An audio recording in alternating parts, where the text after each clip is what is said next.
So why not take any consideration to the stories and what their people, their elders and ancestors have said about where they come from, where I they think lead?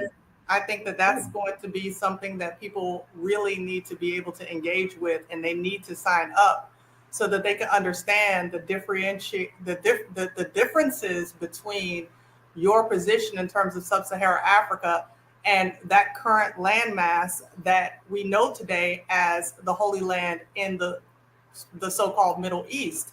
And so you definitely need to make sure that you sign up for this debate that is going to be held tomorrow between Deacon Haka and Ron Dalton Jr., but it's not going to be the only debate. It's also going to be between Elder Haushua, who was here last time with Ron Dalton, discussing that land, as well as their understanding that there is a portion to us even further up into Egypt, not just that singular portion of land. This is something that Elder Haushua claimed in the last discussion that we had. So we want to definitely address those debates. Ron, I'm going to give you a chance to share some of the other things that you have on as well. They have to register at the negronetwork.com. So to watch the debate tomorrow, you need to go to www.thenegronetwork.com.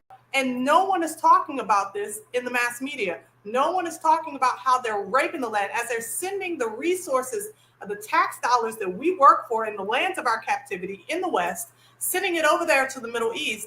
They're raping the land of sub-Saharan Africa. The Arabs are doing it, the Germans, the Indians, the Chinese, the Kuwaitis, the Saudi Arabians.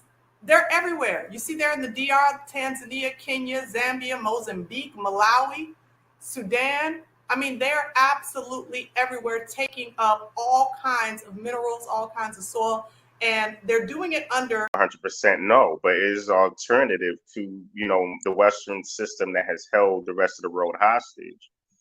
So BRICS to come, how we would fit into it, that's a good question.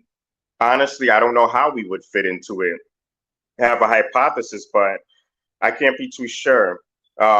But it depends on what we do quickly within the next year or two. Now, BRICS isn't going to overtake the Western system overnight. It would probably take more than a decade before BRICS catches up with a lot of the wealth that has been built by the United States and Europe. That's just another control. That's just another mechanism to control what's going on. But we know that's not the real thing that gives you survivability. That's just to get away from the Western system. And that's the way I look at it, based on what I've read in scripture, because we know that in order for us to survive, we need land. We need the resources are in the land itself. That's what gives you survive. Even gold. I can't eat gold. I can't drink gold. You see what I'm saying? To me, it's worthless if I don't have water, if I don't have food. But guess what can provide you with all of that? The land. You see, the land.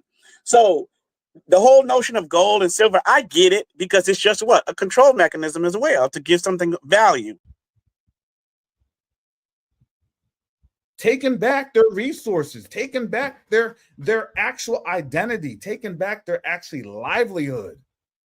No longer wanted to be subjected to the Western mechanisms that you get with militaristic powers, that you get with strategic narcissists and narcissistical operations. Mm-hmm. That time is over. Thank you.